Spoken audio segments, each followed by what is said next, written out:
Hello, everybody. Welcome back to my Daily Dose with Tim. Today is Season 1, Episode 28. And as you guys remember, since last week, so if you actually enjoyed this segment and you want to learn more about it, just remember, I actually started doing these sessions more about financial education, real estate investing strategies, and strategy planning sessions like the one we did yesterday, starting episode 21. So if you do want to go back and you want to just focus on this portion, season 1, episode 21 is where you want to get started. And that's really based on a lot of the feedback, the interactions, and questions that I've been getting from all of you over the last couple of months, because I actually started doing this since June 1st as well. So I appreciate all the feedback and all the engagement that you're giving me, especially when you like my content and you're sharing this with people. So I really, really do appreciate it. Now, quickly getting into it, and you can see that I sort of left this from yesterday up here simply because I've got a lot of messages from you guys about this. And the common question that we always get is that, oh my God, Tim, that seems so simple. It actually really is. And the whole point of me wanting to really share this with you yesterday, and as I mentioned, sort of as an opening line, is the fact that, you know what?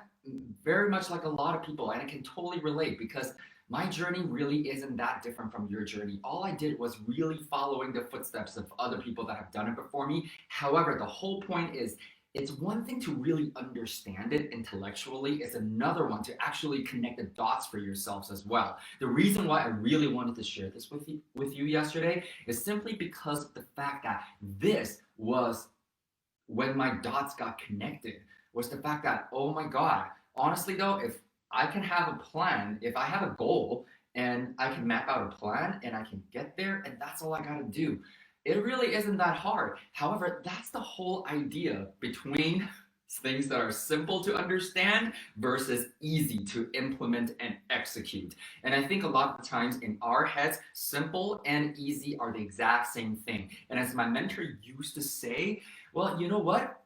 For a lot of people, if you want to gain or lose quality weight, the concept is also very simple. Number one, you gotta get more exercises in. And number two, you gotta control your diet and have a healthy diet. Just those two things, really. However, at the same time, those things are simple to understand intellectually. However, is it easy to execute and implement? And having this, being able to stay consistent on implementing those.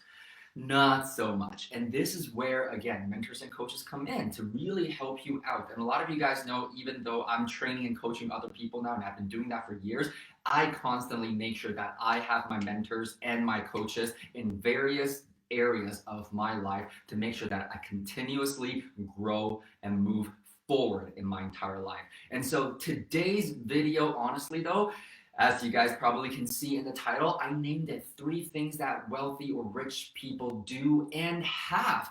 I would really wanted to make something that's a bit more, I mean, at first it was quite philosophical, and then I realized that, you know what, I think it seems like everybody just wants the meats and potatoes, and it's great. And so I'm going to build all those in, just because a lot of the times, really, it is a full meal deal. When you're missing one ingredient, it's like cooking. It might not taste the same. The outcome, the result might actually not come out the way you want it. And so, sort of piggybacking on what we did yesterday, because now you can see how easy it could be if you got support, if you got help. Because for me, honestly, I had my financial goal 10 years ago when I first started embarking on leveraging real estate investing as my vehicle to create my monthly income plus building long-term wealth. And all I needed to do was really to pick the strategies that would actually get me there in the time frame that I want to achieve them. So it sounds pretty familiar, doesn't it? It kind of comes down to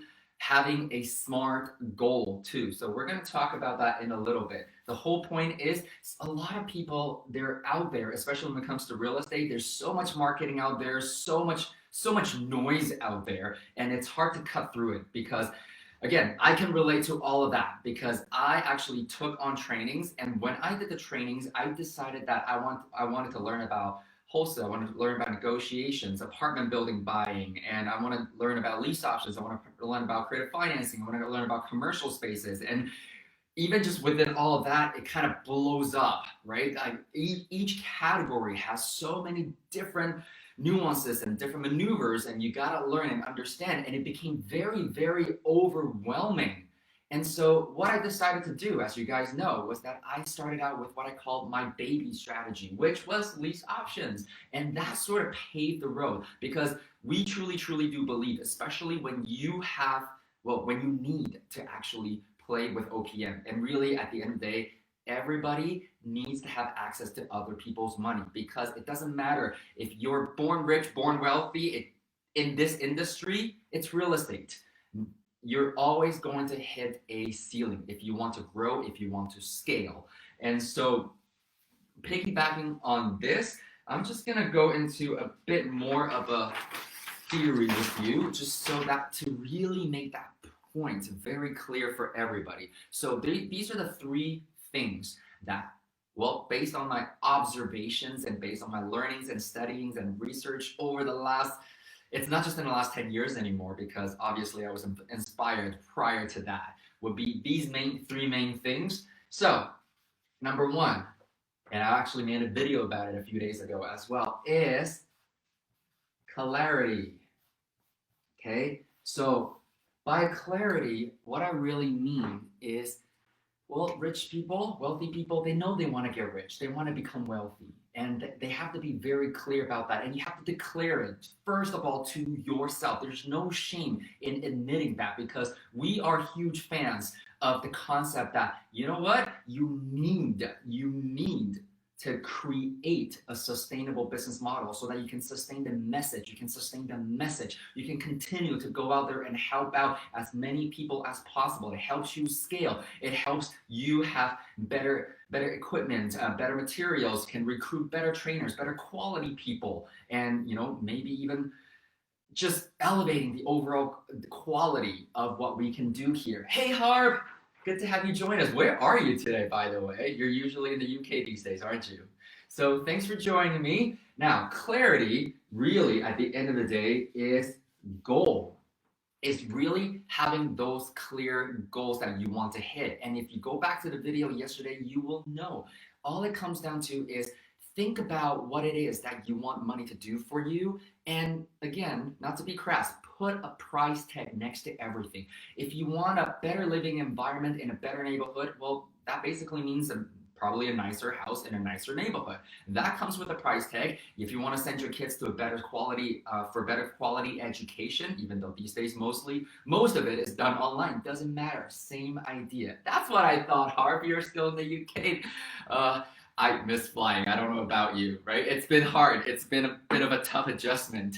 So having that clear goal, right? Maybe you want a nicer vehicle. Maybe you want to get healthier and have better diet, which means you might want to eat a little bit better, and quality produce and groceries tend to cost a little bit more too. And maybe instead of flying economy or being subscribed to a bunch of budget travel sites, just so that when a good deal comes along, you have to basically try to see if you can get time off work, get permissions off work from your boss, and if you have the money to actually do it.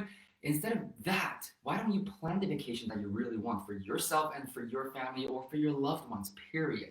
So again, it just really be clear about that picture of what you want and then distill that down to a monetary goal. Because again, I understand a lot of people are learning about how to elevate their financial wellness because they need the access to financial abundance to help them achieve what they want to achieve, to realize the visions that they have created for themselves. So clarity and goals, very, very important.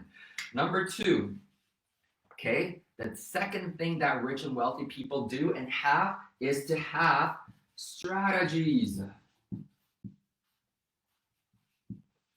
Okay, just having those visions, knowing what you want is not enough anymore because you need to be able to find ways to get there.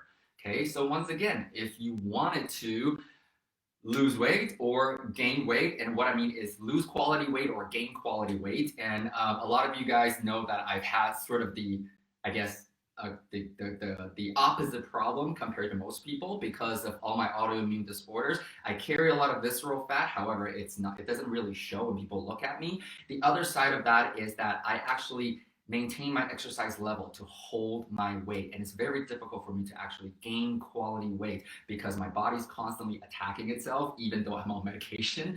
And so I work really, really hard to maintain my health. And however, the strategies behind that, once again, is diet and exercise. And so eat better, learn more about nutrition, and that means you need to have a plan in terms of how you want to tackle this, especially when it comes to your financial future. Okay, so there was a book that I was highly inspired by, and it was called Rich Dad Poor Dad. And Robert Kiyosaki talks about the fact that usually after we graduate from school, our financial statement becomes our report card. And however, that becomes a report card that nobody vets or screens or critiques on or evaluates you on. You gotta be that person that holds yourself accountable because again, nobody cares more about your money and your financial future more than you do at the end of the day. And that is the ugly truth that we all have to face. So wake up and start getting some clarity and set some goals so that we can help you put in the strategies, okay? And by strategies, basically, it's about just having a plan. It's kind of like, hey, if you want to go someplace that you've never been to, most cars these days now have a GPS. And if not, most people have a smartphone and you have Google Maps, you have Apple Maps, or whatever maps that you use. You basically punch it in. The destination is that goal. And then you punch it in, and then you will get the path to get there. And we always say that, hey, you know what? A business that fails to plan plans to fail. And so many people, once they get into the workforce, they forget to plan about what they actually really want, financially especially. So keep that in mind. And this is really what we've learned throughout the last, I'm going to say 18 years, almost 2 decades now, just from observing and learning from our wealthiest friends and other role models out there and the industry giants that are really setting the standards and setting the bars for us to learn from. And the third and last thing on my list is that successful and rich people, they don't go at things alone. I'm going to add an S right here. Because depending on what you do and how many markets you do it in and what kind of strategies you pick to help you get there. Because one of the sayings that I really, really do believe in is if you want to go fast, go alone. Especially if you're driven and smart and intelligent and you pick up things fast and you're not afraid to work hard, great. So if you want to go fast, go alone. My personal belief after all these years is that everything that I want to do and accomplish in life, I want to building longevity. Why? Because of all the health challenges that I've had. And some of you guys already know the 5 core values that I live by, and they happen to also be Trust Your Talents core values as a business, as a company, and forget about all those things. As core values that bring all the coaches together is number 1, health. Number 2, sustainability. Number 3, joy. Number 4, fulfillment. And number 5, impact. And so those are the values that really, really speak to me. And the idea behind all of this is the fact that I truly do believe that if you want to go far and have that sustainability built into anything that you work so hard for, so hard building up, that's what you gotta have. And so again, what that really comes down to is having teams, having support. Okay, in the business sense, you guys all hear about OPM, OPT, so other people's money, other people's time, other people's knowledge, other people's expertise. It's about having those support around you, having the teams around you, because we also fundamentally believe that if you walk into a room and you are the smartest guy in that room, you're definitely in the wrong room. Drop your freaking ego if you want to be successful in life. Okay, so these are the 3 things that I really wanted to share with all of you today, just because of the feedback that I got from you yesterday. Because some of you are going, oh my God, Tim, that is so simple. And it's so clear in terms of what I can do and what I need to do to reach the financial goals. Because it's not about being a jack of all trades. Again, you're learning how to invest. And a lot of you are going to be investing with other people's money. It is your responsibility and your duty to protect other people's hard-earned money as well as yours. So be very clear about it and have clear goals, have a plan, and if you need help, reach out to people that you know have gone where you've been for help, and get plugged in to a community, to support teams, so that you can keep building this. And the one thing that we really love about what we're teaching people, it's not just about real estate investing strategy, because the way we look at it is really building business systems and building businesses that will last for a lifetime. Meaning, even if you are no longer on this planet, you can pass it down to somebody and they can continue to reap the benefits of your hard work. And that's what this is truly about. So I hope you enjoyed today's video. It is Season 1, Episode 28. And as you know, every single day from Monday to Friday during the week, I will be coming to you Facebook Live at 4:30 p.m. Pacific Time, 5:30 p.m. Mountain Standard Time, and 7:30 p.m. Eastern Standard Time. And if you like the content, please like, comment, let me know what else you want to see. On Monday, I think I actually shared quite a bit of a list with you guys in terms of what I'm going to be covering, because they're all based on your feedback and your questions so far. So let me know what you want to see, what you want to hear. This is what I'm here for. So every single day during the week, I'm going to be coming to you for just about 15-20 minutes, and hopefully to add some value in your life. So have a great evening, everybody, and live well. See you tomorrow.